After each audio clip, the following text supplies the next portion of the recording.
All right, tonight's Torah study, Shoftim, Judges. Let me get my scriptures out here. Okay, we're in Deuteronomy 16. And we're going to, of course, end up in 17 explaining a lot, but let's just kind of get through this. Let's see what we have time-wise. We've got plenty of time. All right. Now, so it starts off in chapter 16 and in verse 18 with, appoint judges and officers within all your gates. Okay? So this is not saying vote for and elect judges and officers within your gates. Okay? They're appointed. Which means there have to be people that are already in some sort of vertical leadership that do the appointing.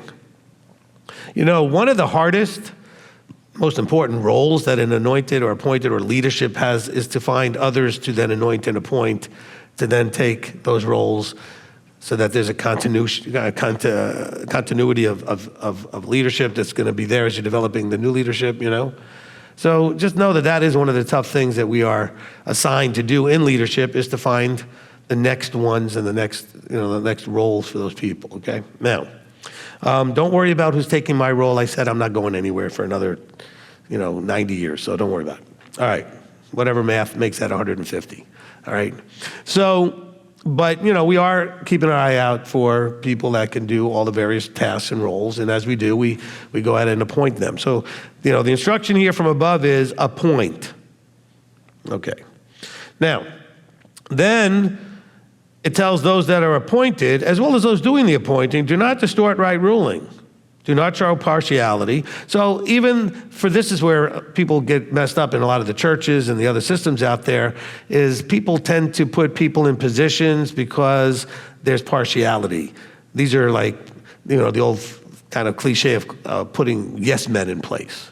Okay, just putting people because they're going to say yes to everything you say, and they're just going to, think you're just great. And we don't appoint people for that. We appoint people because they're qualified for the position. Okay, we appoint people because they're qualified for the position. Now, of course, we're not looking for people who are qualified skill set wise, but don't like me or the ministry or whatever. That would make no sense. Okay, but I expect them to speak their minds. I expect them to have independent thought. I expect them to share their opinions freely, okay? All right. So he says that in that position, you should not be showing partiality nor taking a bribe, okay, because a bribe blinds the eyes of the wise and twists the words of the righteous, okay?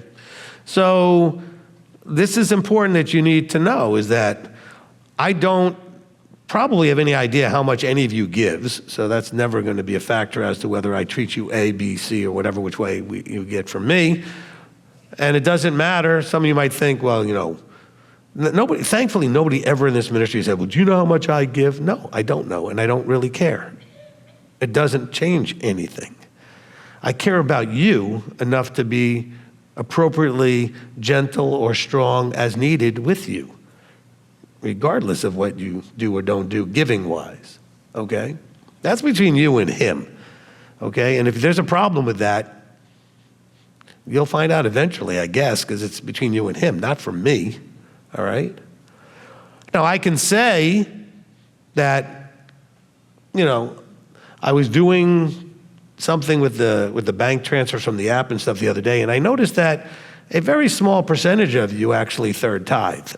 I found that a little bit, I don't know if it was surprising, but certainly disappointing. There's just a, because obviously not everybody's on the third year, but based on that rotation, about a third of you should be probably doing that, So it just seems like I may need to just remind you, this is between you and him, okay? And so whatever you're doing with your money, whatever you're doing with your time, whatever you're doing with the way your relationships are, all these things are between you and him. Remember when David got in trouble, he said to Yah, I've sinned against you. Well, no, he hurt. He had one guy killed and took the woman and everything else. Well, he messed up a lot of people. But he said, I sinned against you to the Creator, right? All right, well, there you go. Okay? So these things are between you and him, okay? So, just the other thing I also want to say, this is something that probably doesn't get said enough. I know Elder will appreciate this a lot, okay? So will Rabbi Tom.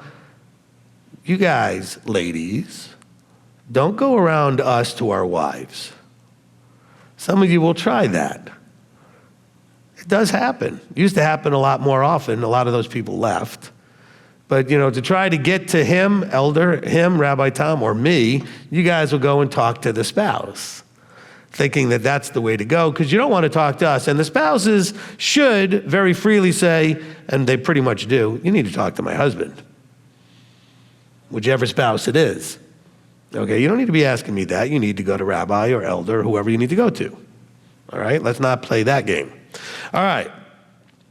Now, the instruction, again, this is connected to thematically and context-wise to the appointing judges and officers. He says, follow righteousness and righteousness alone, so that you live and inherit the land which Yahweh your Elohim is giving you. Okay, follow righteousness, righteousness alone. All right, now, so what's righteousness? Well, it's doing what's right. Not just randomly whatever anybody thinks is right, but what he has said and declared to be right. Doing what he says, that's righteousness, all right? He says follow righteousness, which means that there are instructions that if you follow them, it is righteousness, and that's the stuff that he wants you to do. All right, we're told to follow the pattern exactly, as was given on the mountain. Okay, so we had that whole teaching, right, called follow the pattern exactly. All right, so it's Exodus 25:9 or something like that, right? Now I'm having to look it up just to make sure. It's on the left column in the middle here. 25:9, okay? So, this is the thing. He wants us to follow him, walk in his ways. Okay, especially the leadership. Okay, especially the leadership. And you should expect that. And we make every effort to do that here, I can promise you, okay? Now, we get to chapter 17. And it says, let's see what I want to get to here.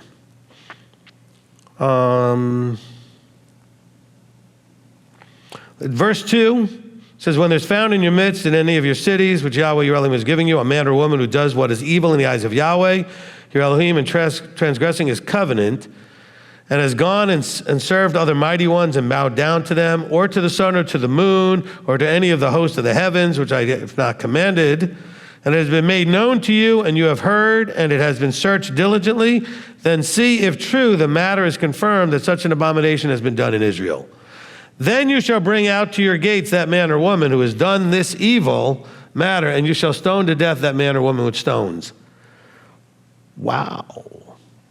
See, I think sometimes we don't know who we're dealing with and how serious he is about certain things. Now, bear in mind, this is not for you today, not because the law is done away with, but because what was the context of this?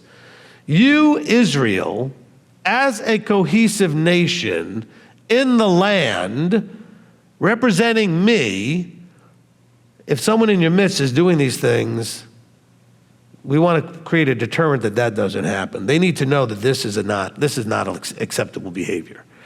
Now, we're not in the land, and we're certainly not a cohesive nation. All right, I think we're a fairly cohesive congregation at this point, but that's, a small group of people. But, we're not the nation in the land. And so we don't do these things, but what we should be doing is being aware that if there are people like that, we probably don't need to be spending a whole lot of time with them if they are making any effort to influence you in their direction. Okay, I don't want you to be antisocial. We have lots of friends who are in the world, lots of people that are in other belief systems, and it's not about that when we're here in the dispersion. Remember, we're in their land as opposed to their being in our land, them being in our land, right? Okay, we are in the dispersion. So we're not going to do these things here, but we can be aware of the principle, which is these people are a danger to your walk if they influence you. So we're not to go out and kill them or anything, but we are to be aware and cautious with how much time we spend if they are making the attempt to influence us in their direction. Okay? I have some atheist friends. I have every possible belief system you can imagine, Muslim and Christian and Buddhist and whatever. I mean, now, I'm not very close with most of these people, just because I don't have a lot of close friends anyway. I think that it's kind of helpful and healthy to have only a small amount of very close friends, and the rest of them are more friendly, casual acquaintances, you know what I'm saying? So you enjoy each other's company, the limited times that you spend together, that kind of thing. But I don't have any, because over the years, if I did, I would have cut them off. I don't have any that try to influence me, and I don't try to influence any of them, okay? Nowhere in Scripture does it tell you to do that. It says your light should shine, but it doesn't tell you anywhere that you need to go bother everybody to try to influence them. That's Christianity's, created issue. That was created by them. And then you see, by the way, Muslims do it, other groups do it. It's all about influencing everybody because we're right, everybody else is wrong, and we need to make you us. We do have a job. Our job is to let our light shine so that they want to be us. Because we're Him. We're striving to become Him. We're making the transformations to become Him. Does that make any sense? So that they would look at us and say, whatever it is you've got, tell me about it, because I want it. You have peace when everybody else around me is stressed to craziness and losing their minds. How do you have peace? Where's that come from? See, but unfortunately, most of you don't have peace, but you should. You believe in the Prince of Peace, okay? So we're trying to become like Him. I mean, it's one of His titles, right? Prince of Peace.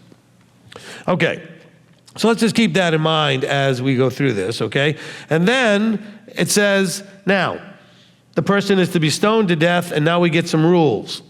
So out of the mouth of 2 or 3 witnesses shall he that is to die be put to death. He's not put to death by the mouth of one witness. So this is really important because anybody could accuse anybody of anything. I've been accused of lots of things. Some of you have been accused of lots of things, even if they're like small things in like the big scheme of things, like nothing to be arrested about. But I'm sure you've had friends and family members accuse you of all kinds of things. And there weren't really witnesses for that. And this one person starts spewing it, and the next thing, all these people are buying into it.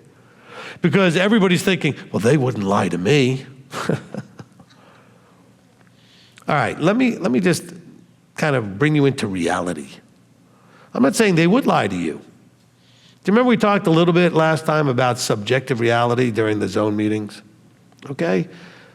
In their subjective reality, they think they're telling you the truth. They believe what they're saying. They don't think they're lying. They just happen to be wrong about what they perceived and how they understood it and the conclusions that they jumped to. But you think, my friend would never do that, certainly not in a heated, agitated, emotional state. They're going to be thinking very clearly and have all the details correct in their anger and crying and screaming and whatever tantrum they're throwing. There's no way they would be misreading and exaggerating anything. Of course they would get most of it wrong, because you've done that. You know how you've done that. You all know that you made a big scene over something only to find out you got it wrong. Everybody's done that.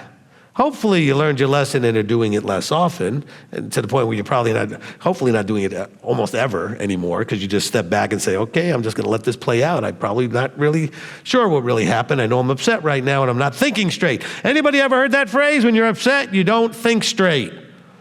Like, leave me alone right now, I'm not thinking straight. That would be a good thing to say. But instead, we run our mouths and we type in posts and we text people when we're not thinking straight. Then we wonder why the relationships go, because you're doing all these things when you're not thinking straight. And what causes us not to think straight? Emotion. Negative emotion or even positive emotion. Some people have been like really super excited about something and still missed a bunch of things because they weren't thinking straight. Okay? Over exuberance. Okay? And then you mess something up because you weren't thinking straight. Anybody been real excited about something and then they made a big mistake and broke it or wrecked the deal or whatever it is because they weren't thinking straight? It happens. Strong emotion, unregulated. That's the thinker. The thinker's the regulator. Unregulated emotion leads to mistakes, things you regret saying or doing, okay? All right. So that's why here it says you need to have witnesses. Those witnesses have to be then searched out to make sure that they have the right information. He says, look, the hand of the witness has this is a big responsibility. The hand of the witness shall be the first against him to put him to death. The hand of all the people last, so you shall purge the evil out of your midst. Now you need to understand, okay,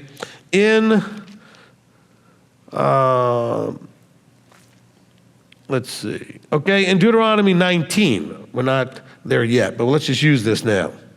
In 19:15, it says, one witness does not rise up against a man concerning any crookedness or any sin that he commits at the mouth of 2 witnesses or at the mouth of 3 witnesses, a matter is established. However, what did it say here? It said the hand of the witness gets to be first, and they're going to search them out. He says, however, when a malicious, don't we have a commandment against bearing false witness? Okay, and why would somebody do that? Some malicious intent, okay? When a malicious witness rises up against any man to accuse him of turning aside, then both men who have the dispute shall stand before Yahweh, before the priests and the judges who serve in those days, and the judges shall diligently search out and see if the witness is false witness, who has falsely accused his brother. And then if he's falsely accusing, then you shall do to him as he thought to have done to his brother. Which means you wanted to be the one accusing of this thing that would be stoning to death? We're going to stone you. Okay? By the way, this all fits into John, with the woman caught in adultery. Okay? John 8 or John 6? Give me a second. 8, I think, right? Let's double check myself here. Yep, 8, okay? So think about the woman caught in adultery in John 8. First of all, where were the witnesses? So what was Yeshua's response, by the way? I know he's drawing in the dirt and he's ignoring them. But when he finally does speak up, what does he say? You who is without sin or without fault or is a true witness, throw the first stone.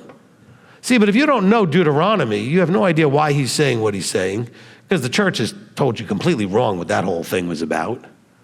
Okay, it's his mercy. He's overriding the Torah. He's forgiving her. I don't think she did anything. They just dragged this woman up, said, stand there and shut up, which is why she doesn't leave until he tells her she can leave. She's scared to death. Scared of what? The people that put her there. I don't think she's afraid of being guilty. She's afraid that these guys were going to hurt her if she said a word or moved. And they probably would have. But of course, when he says he was without sin or without malice in this situation with this woman, cast the first stone. Why? Because it would be their right to do. So why didn't they? Because it was crap. It was lies. It was nonsense. Your church will never tell you that. Woman did nothing. Yeshua says, where are your accusers? None. He says, well, I'm not going to accuse you. Because there's nothing to accuse. She hadn't done anything. This is all, as always, a setup, a legal setup, to see if Yeshua would break the law in some way. So what does the law say? We don't have it here in this verse, but the law says that when the man and a woman are in adultery, you bring both of them before the courts. So they only brought her. They didn't bring him. Okay, so they got that wrong. So I think Yeshua might have been writing the Torah commandments that they were breaking. Like, okay, you know where it says here in Leviticus, you got to bring both? Where are they? Why do you only have her? Oh, by the way, the false witness gets done to them, Deuteronomy 19. He's just writing this stuff out, I think. And the older, more mature people in the front are like, oh man, checkmate again. He got us again. I was about to say that son of a gun, that son of a God. That son of a God, he got us again. Okay?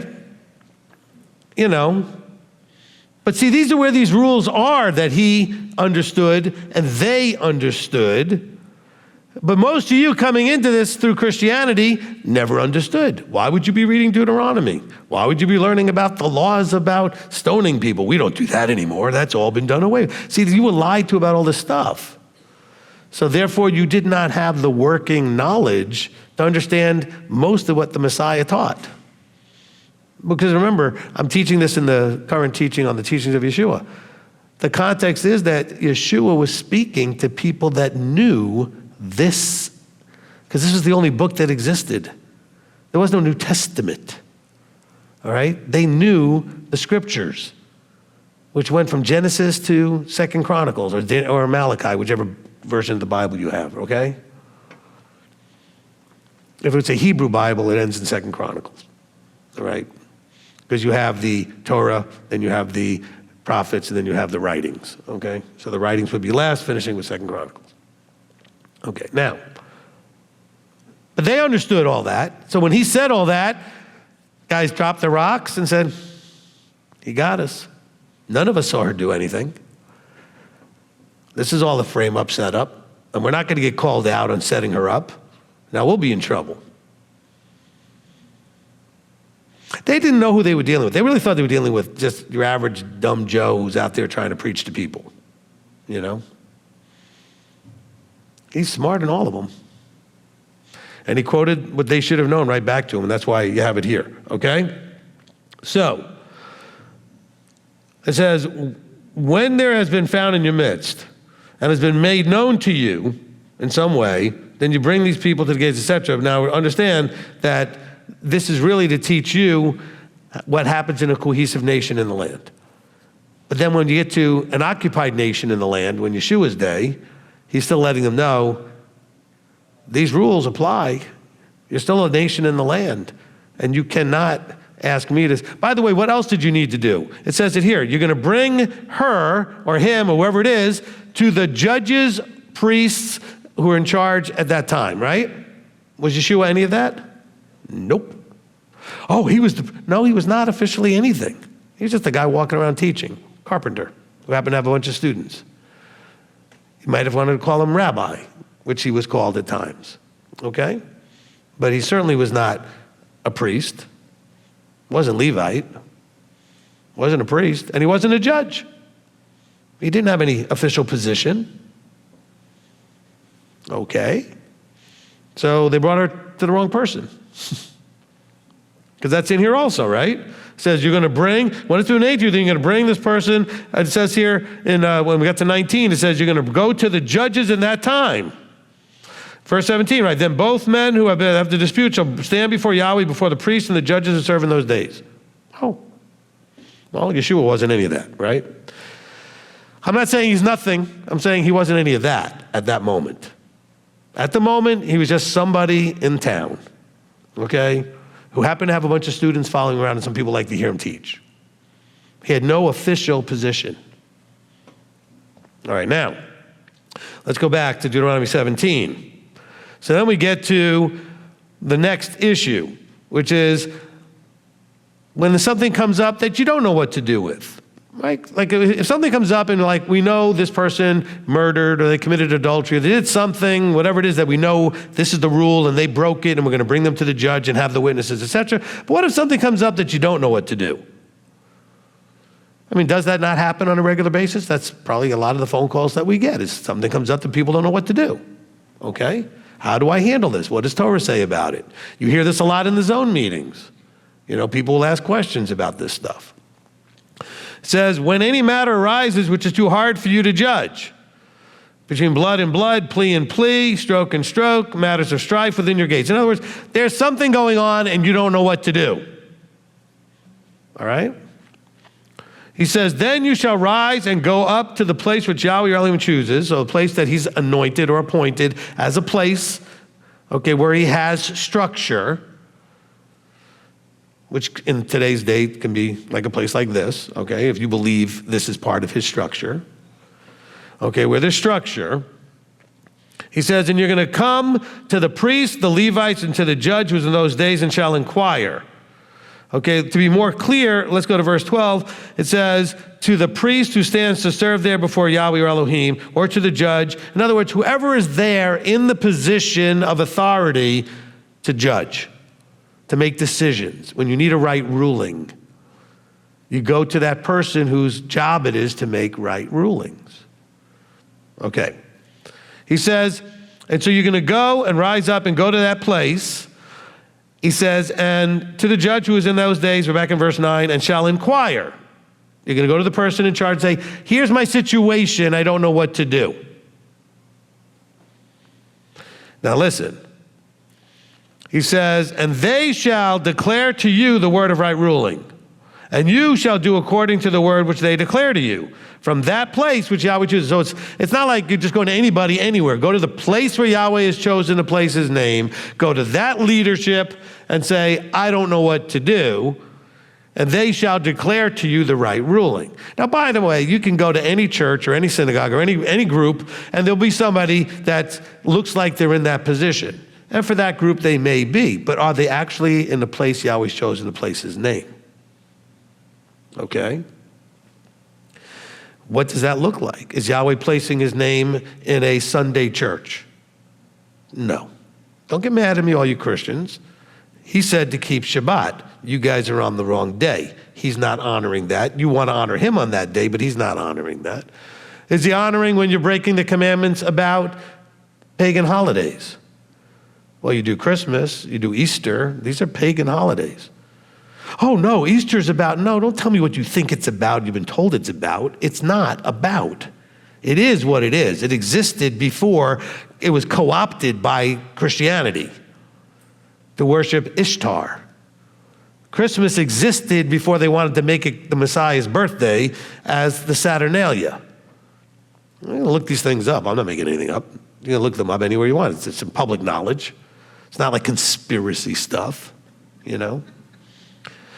I was reading some guy who was kind of very sad. He said, I used to be a very excited conspiracy theorist, but then it turned out everything I thought was right, so now I don't know what to do. It was all true. Because that's what we're finding out, isn't it? Most of the stuff that used to be conspiracies are now, actually, we found out that they actually were true. What can you do? All right, I just prayed for the guy because I felt bad for him, so. He was so sad. I got nothing to conspiracy about anymore. All right.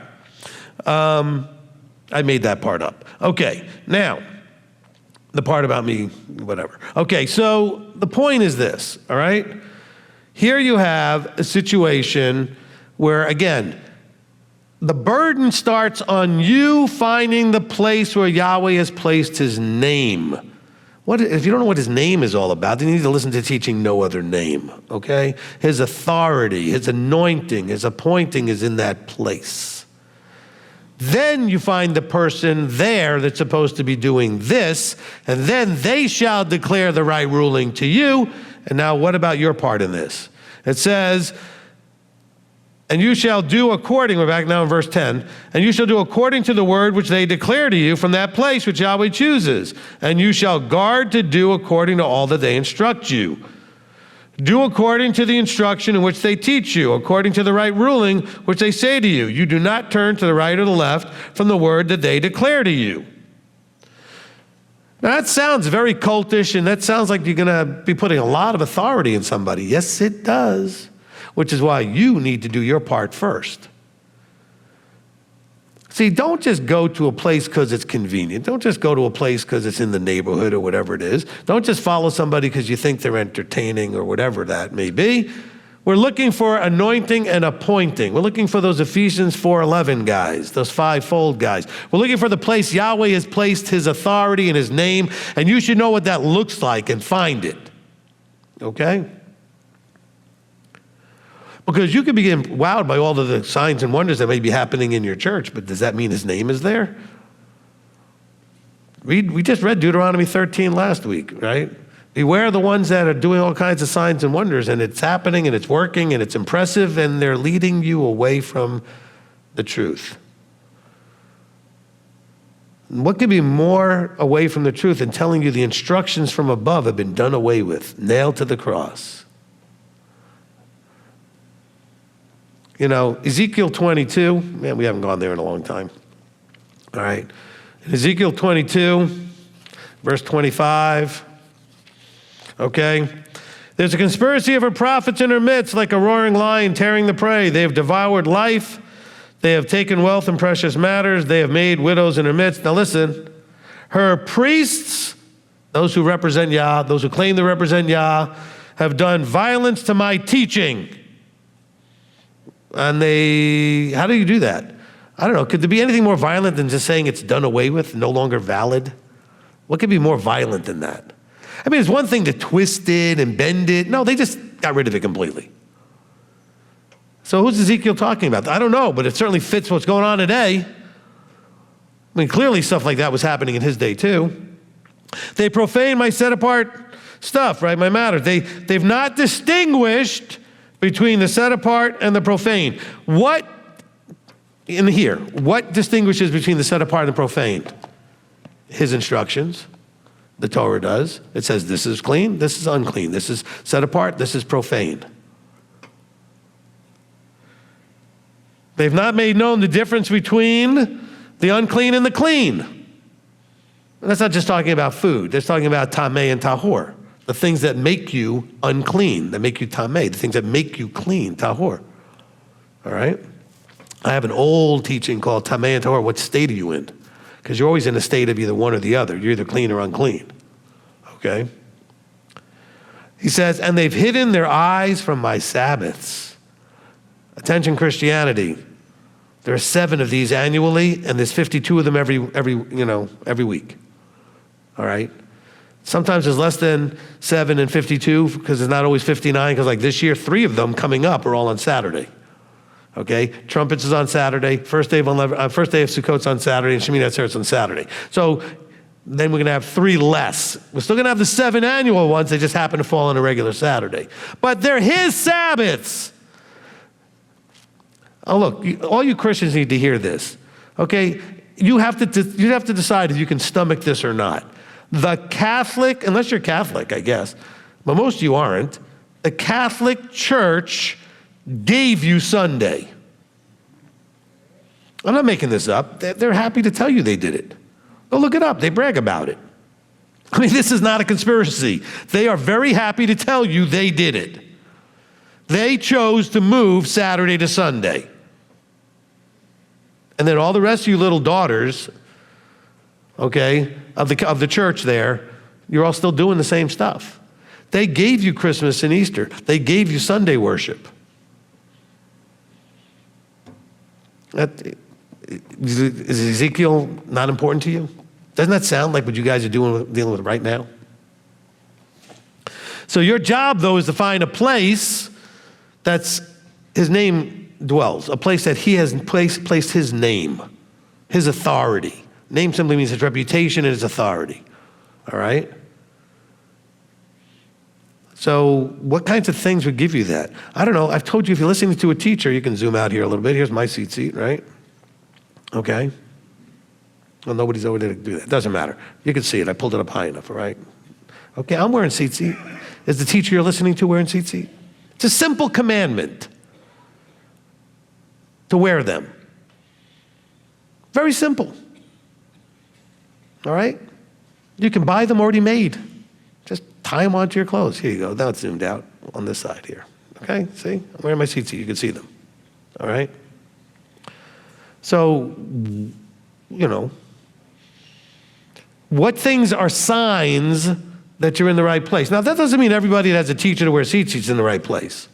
It doesn't mean that every place that meets on Saturday is the right place or doesn't do Christmas. But these are all basic things that if they're not there, that's easy.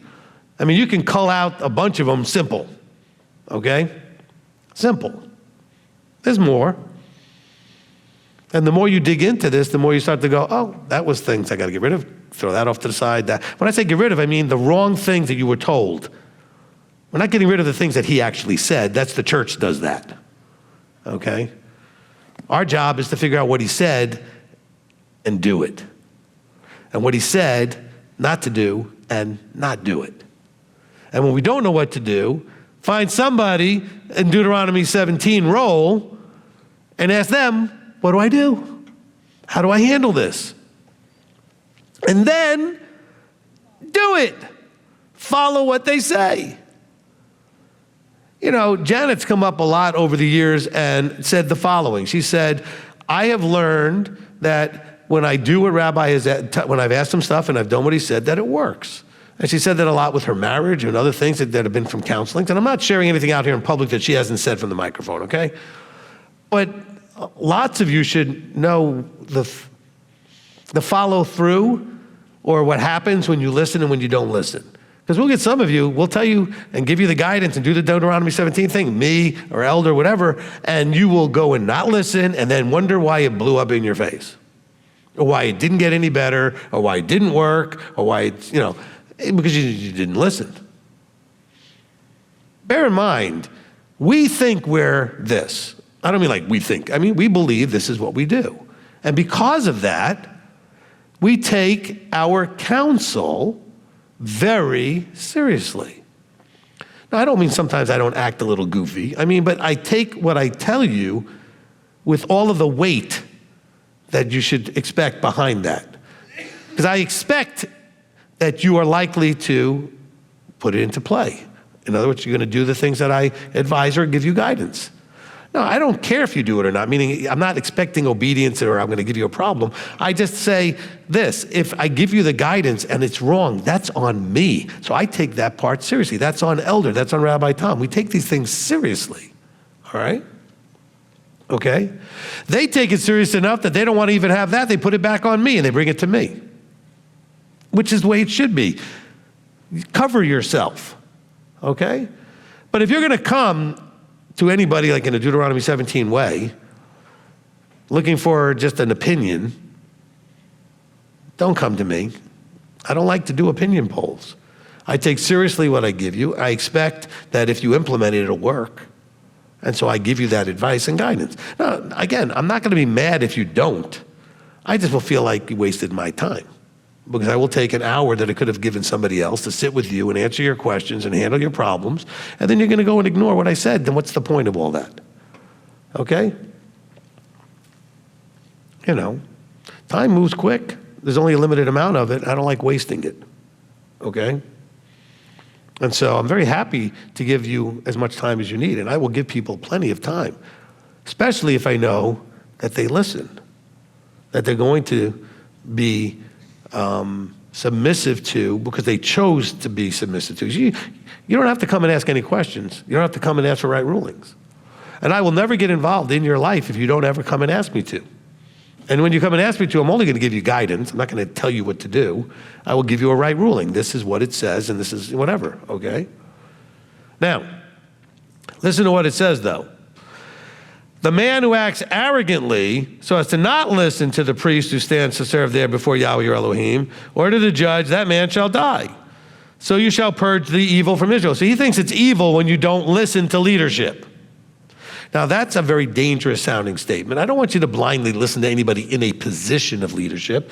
Remember, your role, your job, your responsibility is to find anointed ones first.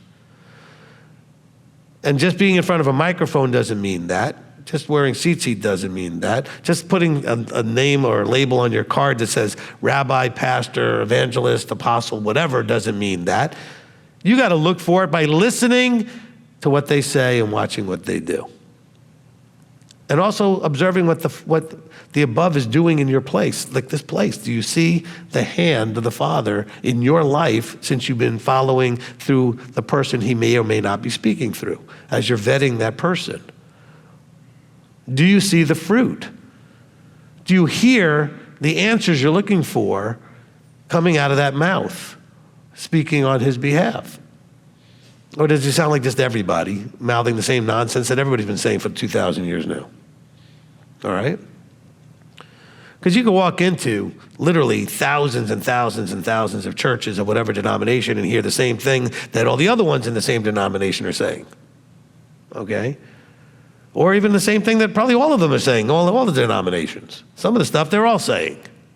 As a matter of fact, it's shocking. Back in the day, I used to turn on Sunday the televangelist, right? And I'd watch a few minutes of each one so I'd know what they were talking about, knowing I'd have to figure out a way to unravel that for everybody, okay? The funny part was they were all teaching the same thing each week. Like somehow they got a memo. And they were all teaching on the exact same thing. Maybe not all of them, but enough of them. I was like, this is amazing.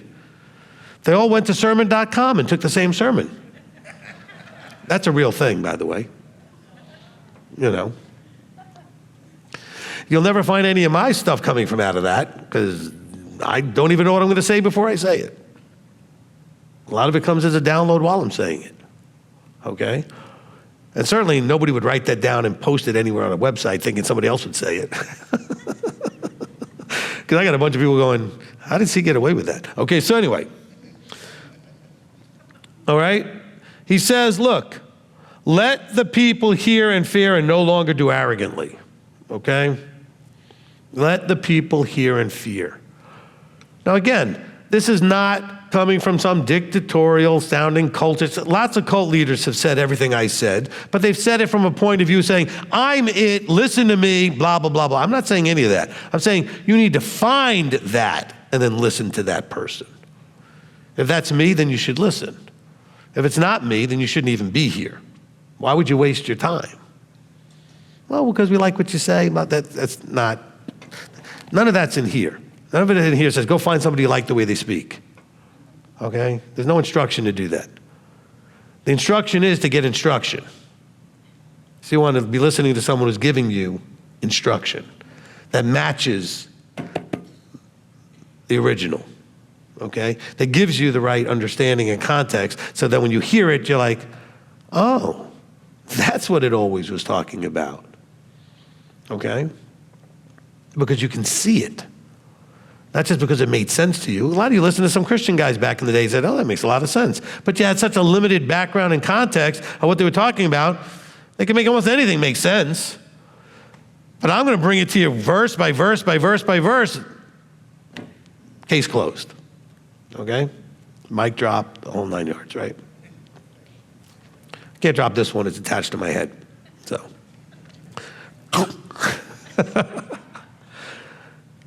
Got to make sure you're awake, keeping you laughing. All right. Now, so this Deuteronomy 17 thing is a really serious thing once you have found that authority, where the place he's placed his name, etc. Okay? I mean, that's just the bottom line. Because then you are trusting that that authority is an extension of the above with this purpose, to grow you into what he wants to grow you into, to serve you, to bless you, to equip you. That's all coming out of Ephesians 4, right? That these guys are there for the equipping of the body in your transformation into the fullness of a completeness of Messiah. Okay, that's from Ephesians 4, right there, 11, 12, 13. All right? If you believe that and you see the fruit of it, then you should trust it a little bit and get behind it. I know it's scary because you've been burned before. Except that, but listen, here's the difference. I don't care if you do it or not. So doing it is not about me. See, in the cults, if you don't do it, you'll get in all kinds of trouble. The cults will follow up on you. They'll chase you around. They'll come and examine things in your house. And go ask Rabbi Tom what it was like to be in a cult. He can tell you. Okay? And he laughs every time people call this a cult. He says, oh, no. I know. I've been in one. He said, I know what a cult looks like. Okay? A religious cult. One that was using this. One that was Sabbath keeping. Okay? But it was about control. I want you to have control of you. I don't want control of you. This is all for you, not for me. See, we're the opposite of a cult. I'm empowering you to do without any interest in whether you do it or not. Like, meaning personally, it does not affect me. I will not try to intervene or step in or give you any grief about what you're doing. Okay? And so just kind of keep that in mind. All right, now, then we get to, let's see.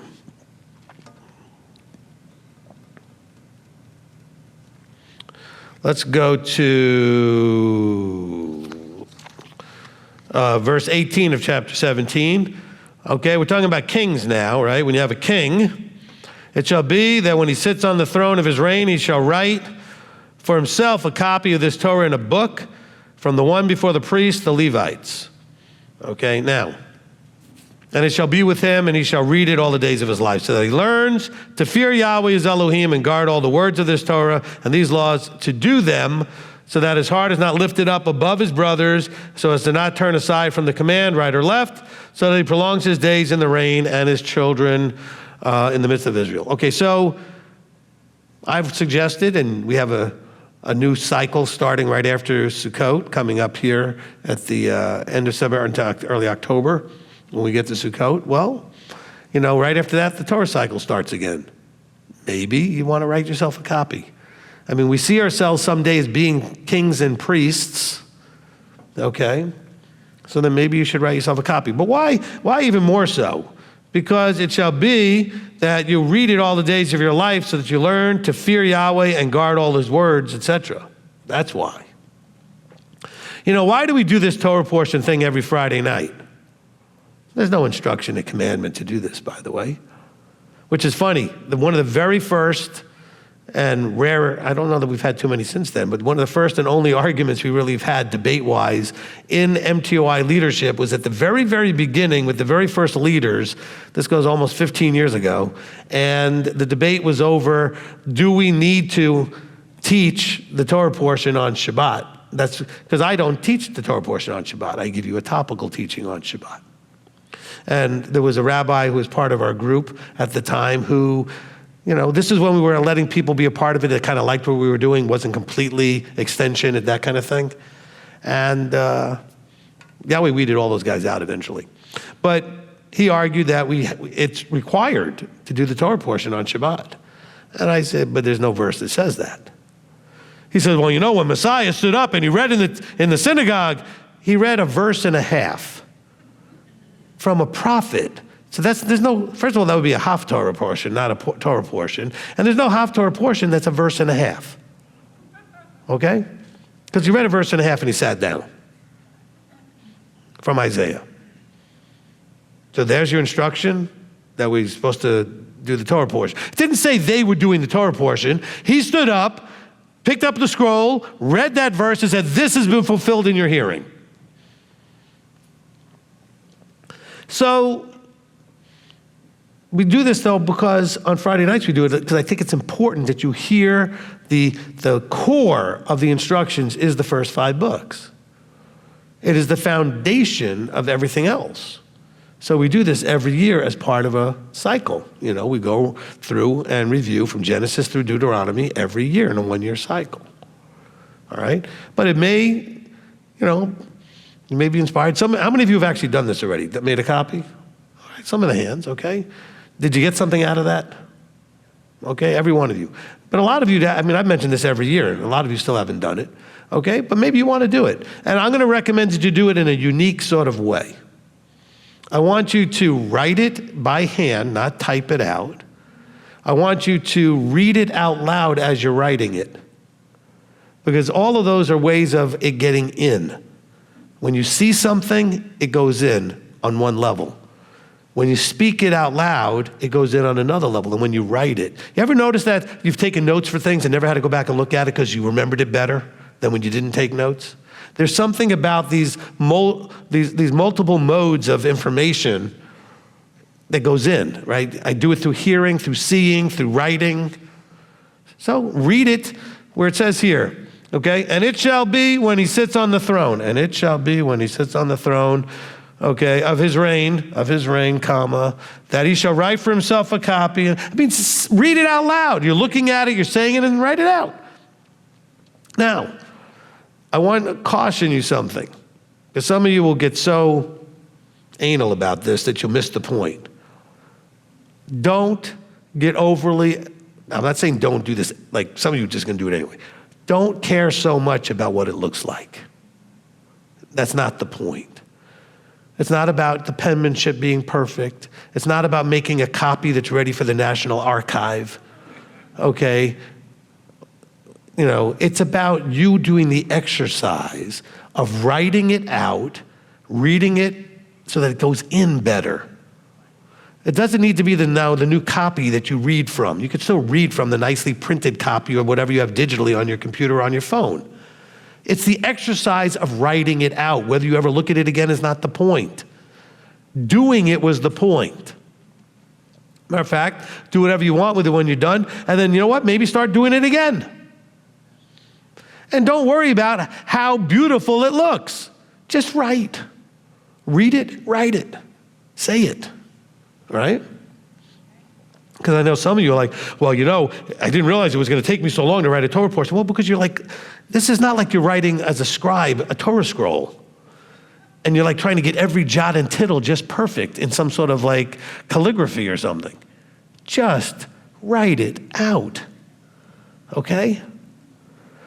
Make it legible so you can read it, okay? And make it as nice as you want, but I'm just saying don't get hung up on that because that's gonna miss the point and slow you down. You don't need to do it so slow. Read it, write it, right? Read it, speak it, write it, okay? Simple as that. Okay. Now again, make it as nice as you want, but just don't let that become things. If it gets in the way, then that's the problem, okay? If it slows you down to the point where you just stop doing it, then you miss the point, okay? Getting it done is the point, right? The activity. You know what? It's just like when you set a goal, the journey is the goal, believe it or not. It's the benefit. When you're done, you're gonna have 5 books written out. Good. What was the point? Every day that you experienced when you were writing it, that was the point, okay? The finished copy wasn't the point. It was the journey, all right? When you hear the words, well done, good and trustworthy servant, that was the goal. The journey that got you there was the point. You becoming that person. Is it making sense? All right. All right, now we get to chapter 18. All right. Verse 1 and 2, the priests, the Levites, all the tribe of Levi have no part in the inheritance of Israel. They are to eat the offerings of Yahweh made by fire and his inheritance. But among the brothers, Levi has no inheritance. Yahweh is his inheritance, and he has spoken to him. Okay, now, and it says, and this is the priest's right from the people, okay? So why does Yahweh mention the Levites not having an inheritance so often? Because, you know, people have a hard time with, and still do today, with this whole tithing thing, okay? But he wants to say they have no inheritance. Look, this is a hard thing to say. Not hard for me to say, it's probably hard to hear because most of you don't have an inheritance. Most of you don't have a retirement. Most of you don't have any money. And I'm not saying that to mock anybody. That's just the national statistics. Most people, you know, can't come up with $1,000 if they had to cash on like no notice, okay? So most people retire broke. But understand that the way this was designed, each of these families and these tribes had land in a fruitful place that could produce and that they would live off of from the produce of that land, whether it was from the cattle or whether it was from even the timber that they would make things out of wood for, whatever, or the fishing or whatever it was that they had, the grains that they could do farming. They had something to produce from, which would be something they would then pass down to their children and their children's children, etc. So there was an inheritance. And he's saying, look, but the Levites don't have this, okay? They are only going to be able to survive because what you're supposed to give to me, I'm giving to them. So they have the means to do all of that, okay? Now, some of you would sit there going, but Rabbi, you know, if we all tithe, you do better than all of us. Well, wait a minute. Do you think that the money that you think I took is how we built this building or how we get the equipment for the stream or how we pay the salaries of the people that are available to you every day of the week? You provide all that by giving it to him. Now, your level of doing well, that's all on you. You could make more than any rabbi anywhere. You can make more than I'll ever make. You can do whatever you want if you want to do and you want to put out the effort. And it is not easy, okay? The best thing that I see in most of the really good, we'll call them level up producers out there because they all say the same thing with leveling up. They're all out there saying, look, this sucks. Getting to where you're successful is hard, and it sucks. And anybody tells you it's different is lying to you, and they're trying to get you some get-rich-quick lie, okay? But you can get there. You just got to go out there and do it. But he's saying here, while you're out there doing it, whatever you're doing, these guys don't have that. These guys are busy serving you. And they're serving me in the temple, and they're serving you. And so he reminds them this over and over and over because it's something that I believe was attacked on a regular basis. Or why would he have to say it so much? Okay? And here's the funny thing. He says many places that your obedience is going to bring blessing. So if you are doing the things that he says, like take care of the Levite, you should also be blessed. Not necessarily financially, but if you're making efforts financially, you might be blessed financially. Doors might open, things might come together, ideas may come, but you got to be doing something, okay? I heard a guy once say, you could be on the right road, but if you're standing still, you'll still get run over. All right? You got to be moving in the right direction, on the right road. And there are teachers out there for whatever it is in your life, whether it's health, wealth, relationship, whatever. There's people out there that can teach you how to be on that right road and move in the right direction. But he's saying here, look, these guys, they have no part nor inheritance with you guys. They have my inheritance, okay? I'm giving you, the others, the other 11 of you, you are getting an inheritance. The Levites are not. So I'm going to ask you to give a portion of yours to them so that they have what they need. Seems rational and logical, okay? You know, if any of you have ever tried to reach a ministry and there's nobody there, I don't know why anybody's giving them anything. You try to reach here, you'll reach us, okay? We also have an emergency line and we're reachable. To date, nobody's ever called it with an emergency. They've called it with other things, okay? But we're here. There's somebody here every day. You know, there are people here. You can. When we first were looking to rent a space for, this ministry, this goes back to 2012, and we drove around to a bunch of churches seeing if they had a building we could use that they weren't using on a Saturday. Because mostly churches had, first of all, there's 1 million churches in the South here. And second of all, they have lots of other buildings that they don't use that could seat a bunch of people that they don't use on a Saturday. They don't use anything on a Saturday most of the time unless they're having a wedding or something. So the problem was we went like in the middle of the week and not a single church had anybody there. We just knocked on the doors and nobody was home. Nobody. So we finally found one and we were able to rent from those guys. And but we went to like 20, 30, and nobody home. You can reach us. Why? Because you guys provide the inheritance to give us the ability to be here to serve you without having to be out there developing an inheritance. Okay? Because I will take care of my family. If it wasn't coming from here, I'd have to do it a different way. Because that's my attitude. It should be your attitude, guys, especially. I will take care of my family, right? All right, so just kind of keep that in mind. All right, so then we get to verse 5.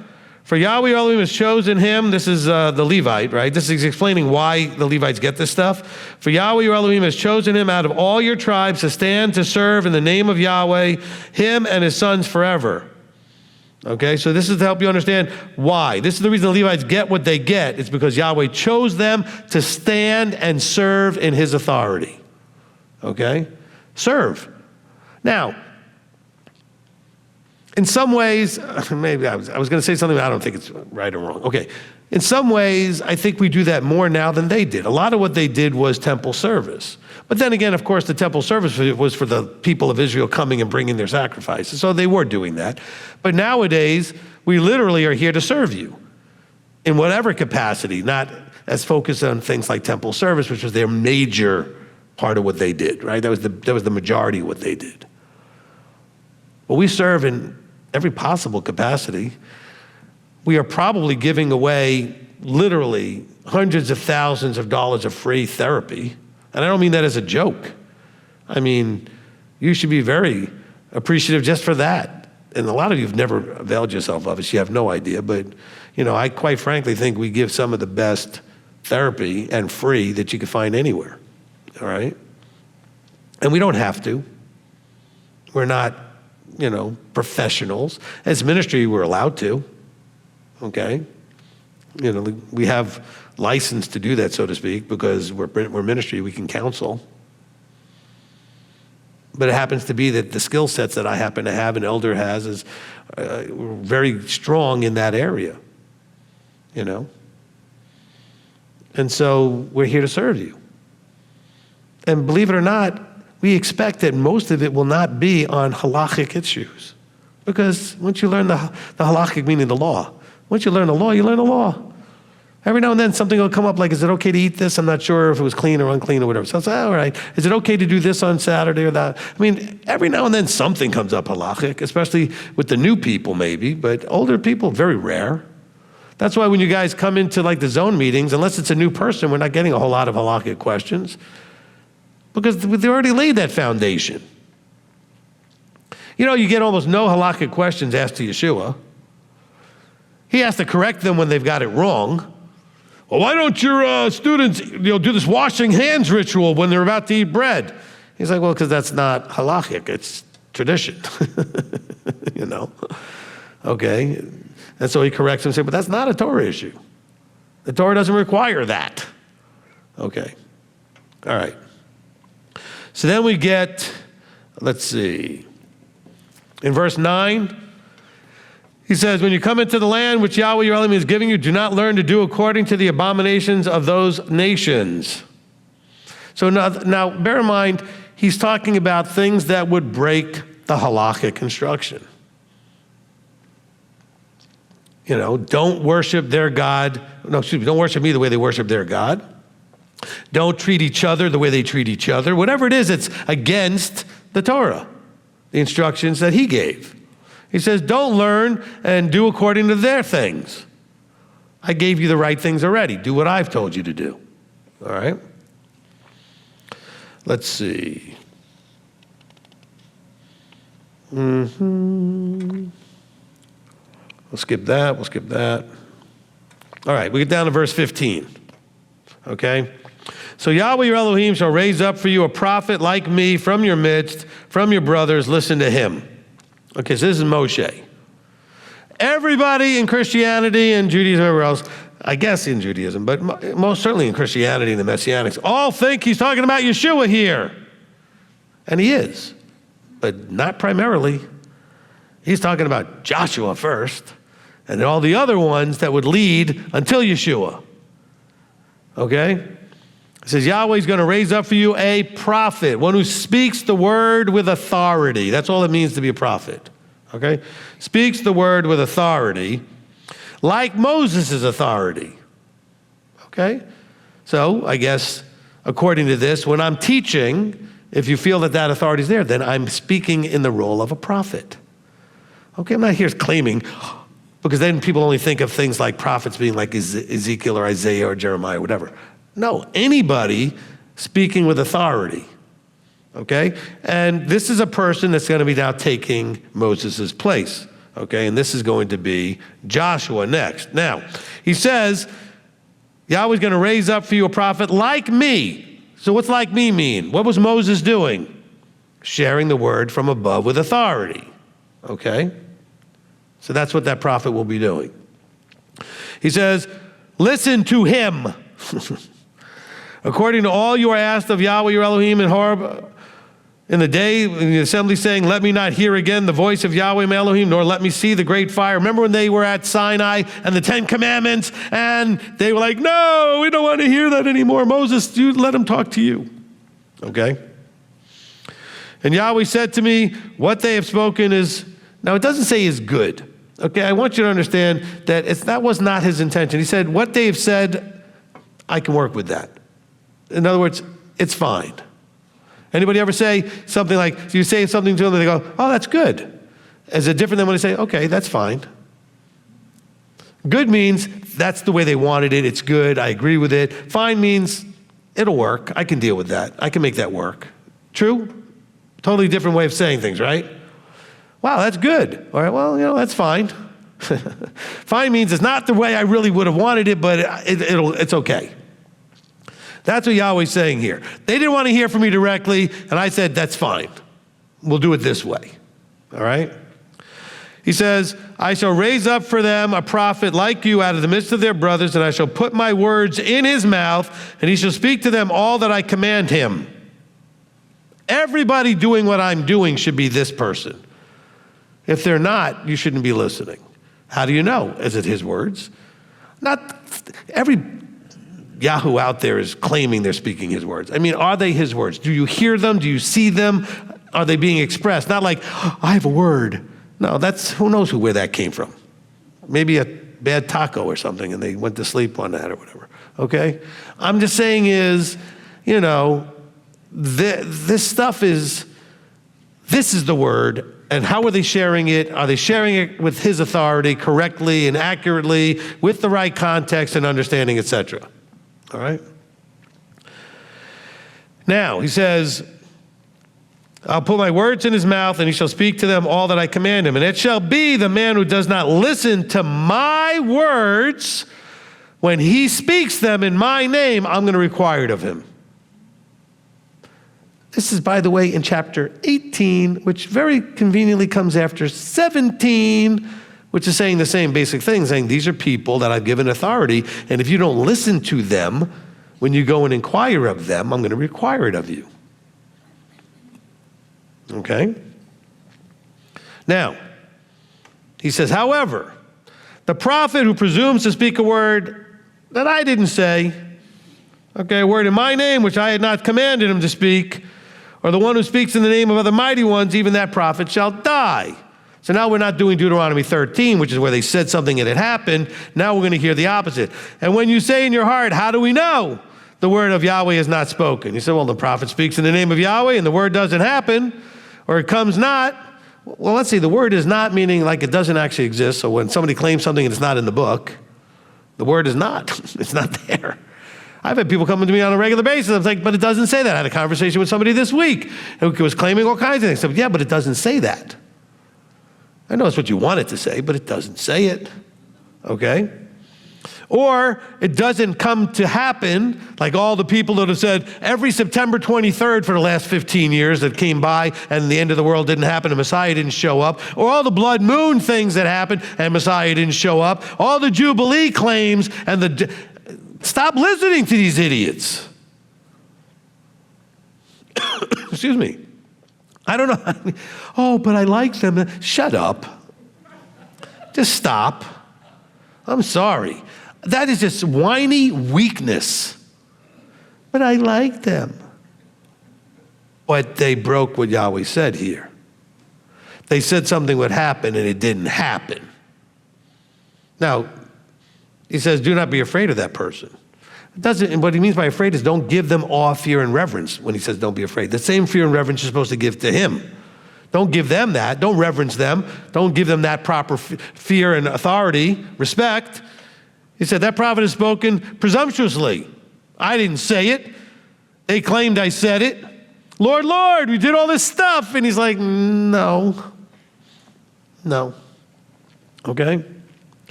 He says, that's how you know. Back to Ezekiel 22, because we didn't finish when we were there last time. Okay? Ezekiel 22. Okay, so we were in this whole doing violence to the word, and then listen what it says. In verse 28, her prophets, right, we're just talking about prophets.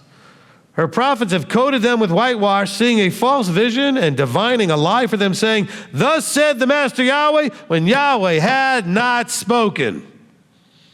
And I smacked the podium because every time I've read that verse, I've done that. Some of you remember that, okay? So I thought I'd do it again. All right? They're claiming, oh, the Lord gave me a word. The Lord told me to tell the Lord. Did he really? You better be sure. People telling me all the time, oh, you got to listen to this person. God's giving them a message. I don't know. Is it coming from here? Every message I give you comes from here. Nothing I say is not here. Okay? So there it is, right? The leaders, the prophets, Ezekiel's talking about the same thing. He said, in other words, when Ezekiel's saying it, the same thing that Moses is warning him about is happening in Ezekiel's day. It's still happening. It's still happening. Back to Deuteronomy. Okay. Now, let's see, we're chapter 20. We'll skip chapter 19. We'll go to 20. All right? Because I'm not going to do a whole thing with the cities of refuge and everything. All right? Let's go to chapter 20.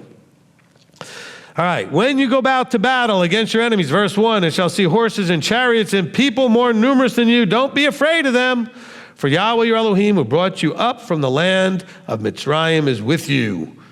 Okay, now, that is one of the first verses in the teaching called Fear of Yahweh. Okay? That's definitely a verse in that teaching. Now, don't be afraid when you face what looks like overwhelming odds, overwhelming enemies, overwhelming challenges or whatever. You've been put on this journey and Yahweh is with you. He brought you out of your Egypt, whatever that was. He brought you out of your previous nonsense, whatever it was, right? Whatever lifestyle, life issues, places you were, situations you were in, beliefs you had, whatever it was, he brought you out. Okay? And as Elder said, he brought you out to bring you in. See, I was listening. All right? But he brought you out and he's with you. So why are you afraid of this, what looks overwhelming? Oh, well, I started telling my friends and family that I'm doing this walk now and they all hate me now and nobody's talking to me. And it is what it is. You can be as popular as you want if you're willing to compromise everything you believe. Okay. I mean, he says that everyone who follows him is, some of them are going to lose mother, father, sisters, brothers, family members. I mean, he said it. He said, you are going to have these challenges right where it hurts the most, when you make a choice about me. So then we act all surprised and upset when it happens. It's amazing. See, that's one of the verses that I look at and say, there's proof. He said it, and we're experiencing it.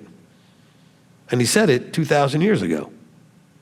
But still it's happening. You make decisions about believing in him and following him, and this whole thing blows up. Just like he said it would. Not because he wants it to blow up. He just knows that that was what the likely result would be. Because you know why? Because you're challenging people's delusion bubbles. You're challenging their subjective reality. I'm trying to pull that section from last week out.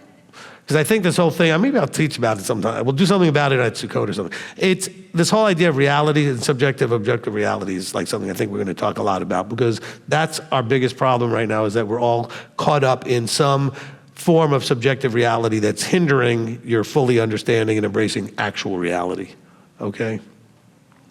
And your family members, when they blow up at you, because you're now behaving against their version of reality. Oh, I raised you. How many of you heard parents say to you, I didn't raise you to do that. I raised you better than that. I raised you to believe this. Well, but I have my own brain and I do my own thinking.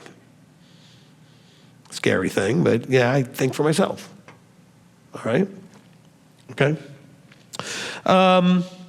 And it goes both ways. You can raise them as good as you want. They can still go off into la-la land, and because they have their own brain and their own thinking and their own delusional stuff that they're going to go into, right? It is what it is. All right, now, what else I want to come to? And it shall be when you draw near to the battle that the priest shall come and speak to the people and say to him, Hear, O Israel, you are drawing near today to battle with your enemies. Do not let your heart faint. Do not fear or tremble or be afraid before them. For Yahweh your Elohim is he who goes with you to fight for you against your enemies to save you. Now, don't go where you want to go with this, all right? When you go to battle, don't just go right to Yahweh's going to deliver you, Yahweh saves you, Yahweh. It says, you shall draw near, and then the priest shall come and speak. When you draw near to the battle, so basically you go, let's take it into today. You go and bring that to leadership. and say, I'm about to go to battle. This thing is going on. And then the leadership would say, Yahweh's there, but you got to do your part. They still had to go to battle, but Yahweh was with them, okay? He didn't just let them sit in camp in their blankets, sleep, and then he went out and did all the fighting, okay? And so the whole point here is to say, you go get encouraged by the leadership when you're about to go to war. When you're fighting against and struggling against, you're afraid. It's really about your fear, right? So let's kind of get that right. Because somebody will be like, oh, it says, don't let your heart be faint. Do not fear or tremble or be afraid, because Yahweh your Elohim he's there with you to fight against your enemies, to save you. They probably even read that in Sunday church. They don't say Yahweh, they'll say Lord or whatever. But there's more going on here. First of all, what battles is he talking about here? Is he talking about battles in general? Where are they right now? Let's get some context. Where's Israel right now in this Deuteronomy? They're outside the land, about to cross into the land, right? So do they have some battles ahead of them? With like big walled cities and giants and all that kind of fun stuff? So they already knew what they were going up against. And when you draw near to these battles, don't be afraid. Go to the priest and let the priest encourage you guys. All right? So in other words, these are battles that Yahweh preset that they would have to go through. So as you're going through the challenges in your life that were going to be part of your journey, still you come and get that encouragement that, hey, this is part of your journey. Okay? Interesting. Because look, when he says, don't be afraid, don't tremble, okay, that it's Yahweh who's there with you to fight for you against your enemies to save you. Mostly that's going to be working. You ready for this? Where's that going to be working? Inside. He's going to be working on your inside so that you're not afraid, not trembling, okay? Now, he's going to go and deal with the enemies in whatever way he does, but he's not going to do anything to stop them until it accomplishes in you what you needed to do in terms of overcoming your fear and overcoming the trembling and all the panic and everything else. So when it says save you, that's kind of a broad sort of thing there. He's going to deliver you from lots of different things, probably, if you would go through the experience properly and not fight against the experience. Deal with the enemies that actually are the enemies. Because not everything that you think is an enemy is an enemy. They were going to go against some real enemies. I mean, they were real people in real big cities and real everything that they were going to have to deal with. They're about to cross into this whole deal. And Joshua was going to lead them through that whole thing, right? Okay? Just kind of keep that in mind. Okay, let's see. How much more do I have here? Oh, almost done. That's perfect. Okay. So verse 5. And the officers shall speak to the people, saying, who is the man who has built a new house and has not dedicated it? Let him go and return to his house, lest he die in battle, and another man dedicate it.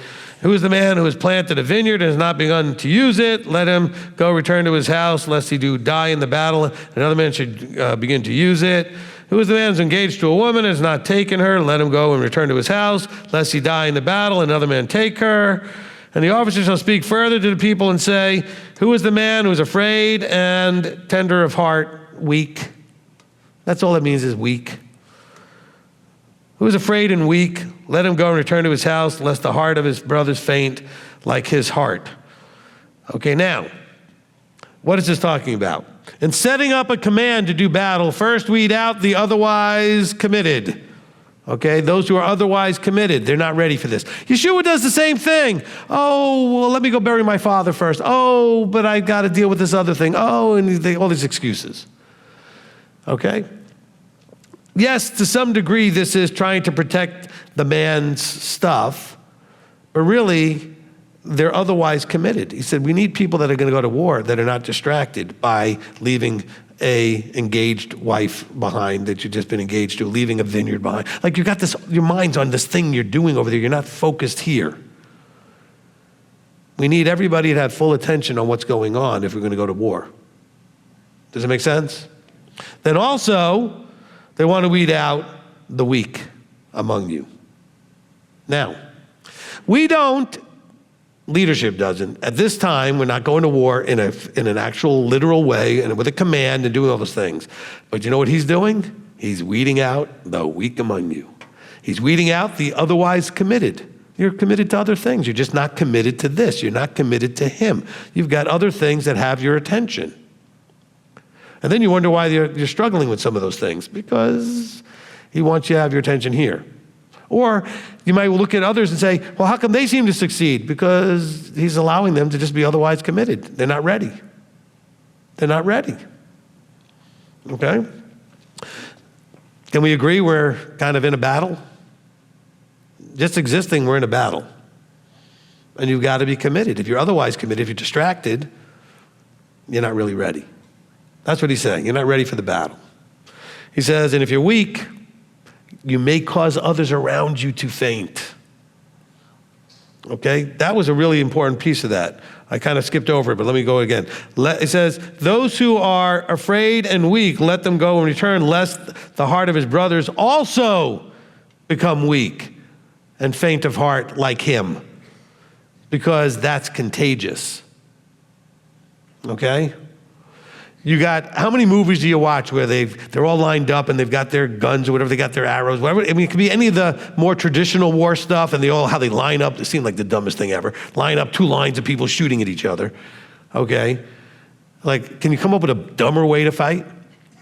All right? And all it takes is one or two to break and run, and next thing they're all panicking, right? Which is why they would shoot that guy, so that people wouldn't do it. Okay? Because you see it. Everybody's fine until the first one runs.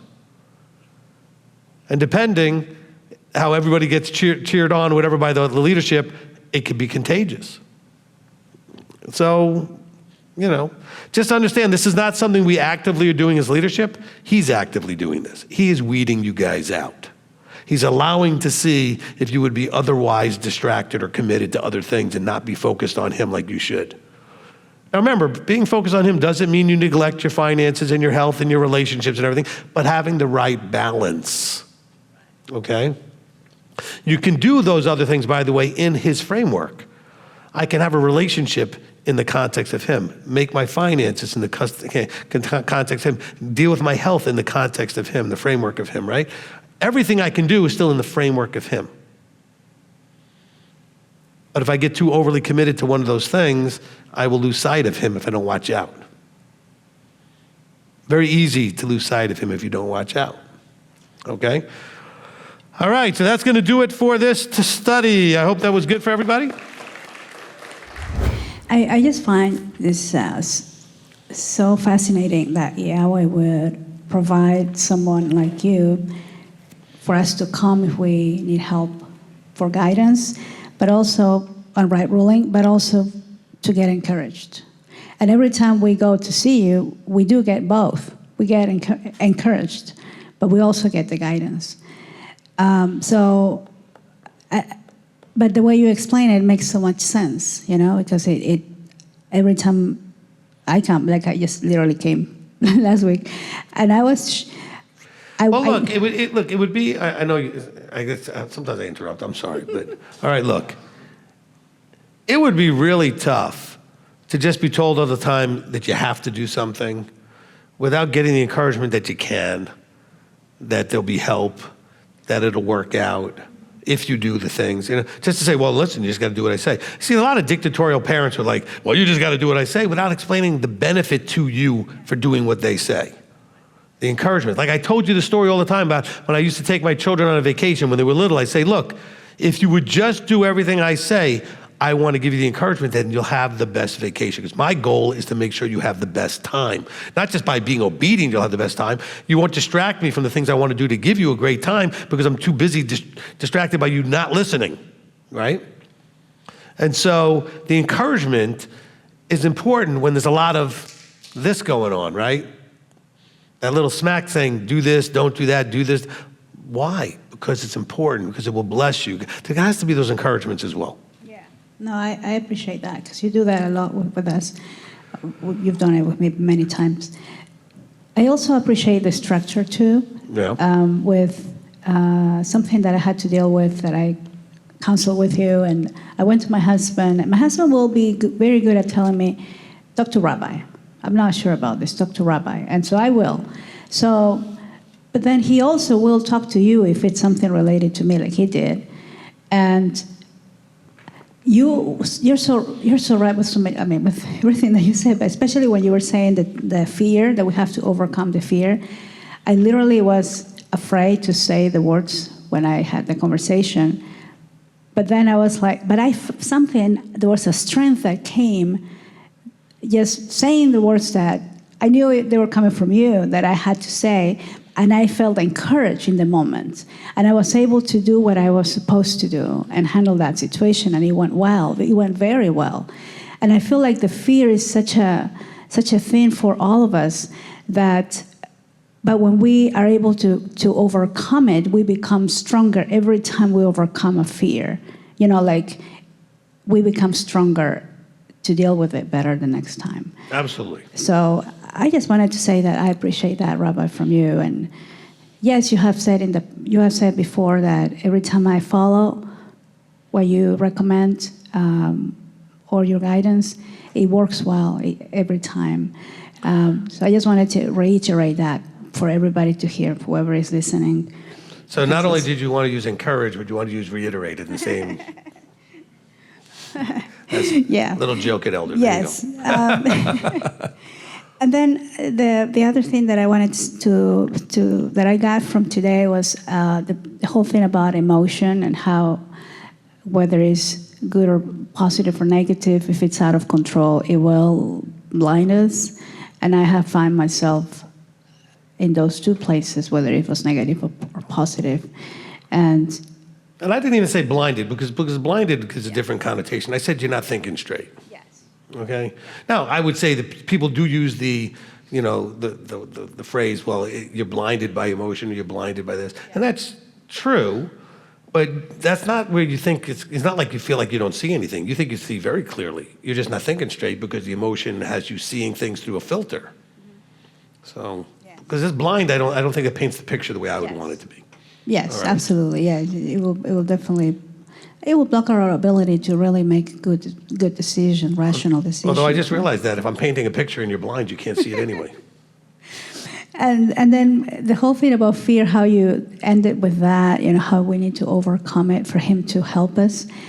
Because if we're displaying fear, we're not having peace, and we're not becoming like him because he's the Prince of Peace. Correct.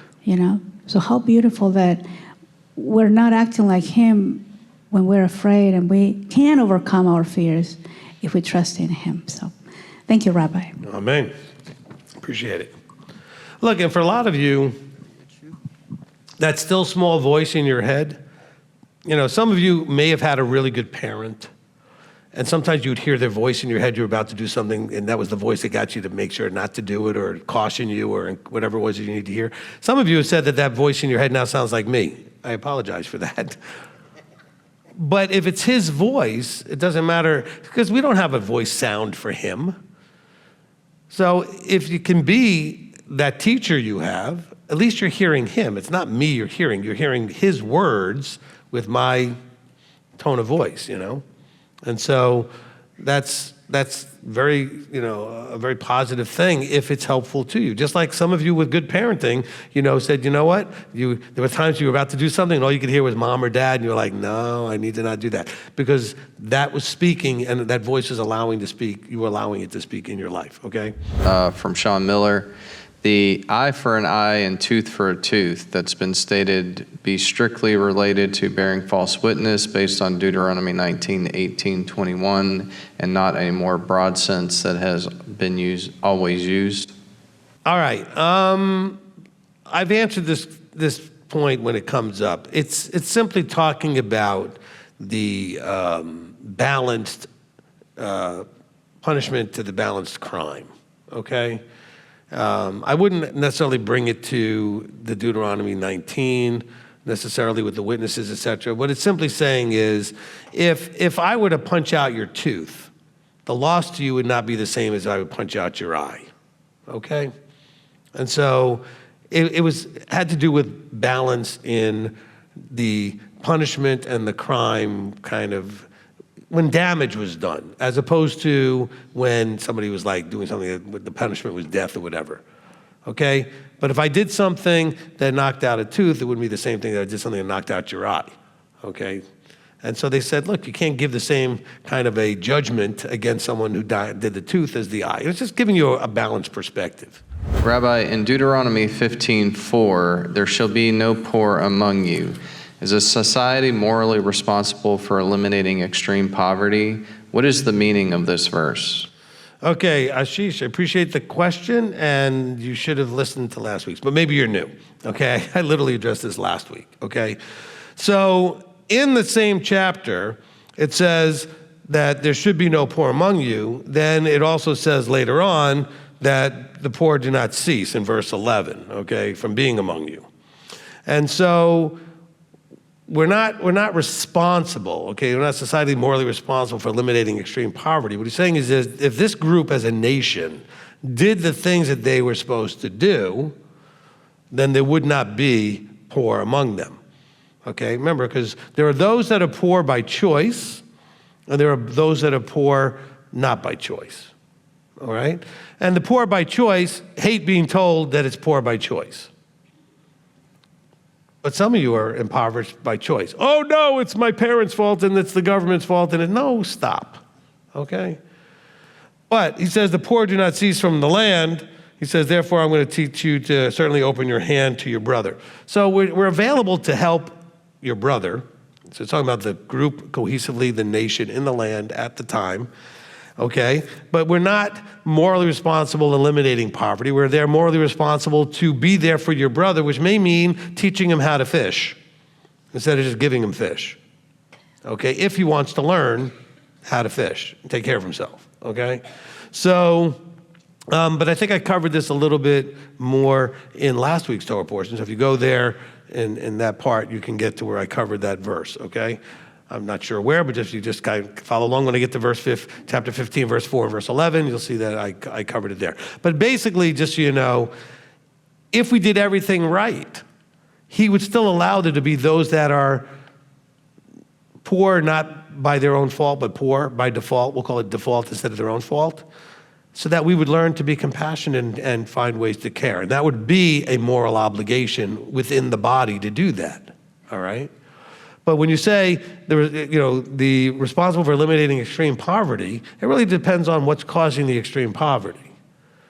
If it really is a tyrannical government, impoverishing their people, and we have some of those in this world, okay? By the way, you in the U.S., you don't live in that, so stop whatever, okay? You live in a world, you can do whatever you want. You're not forced into any kind of poverty.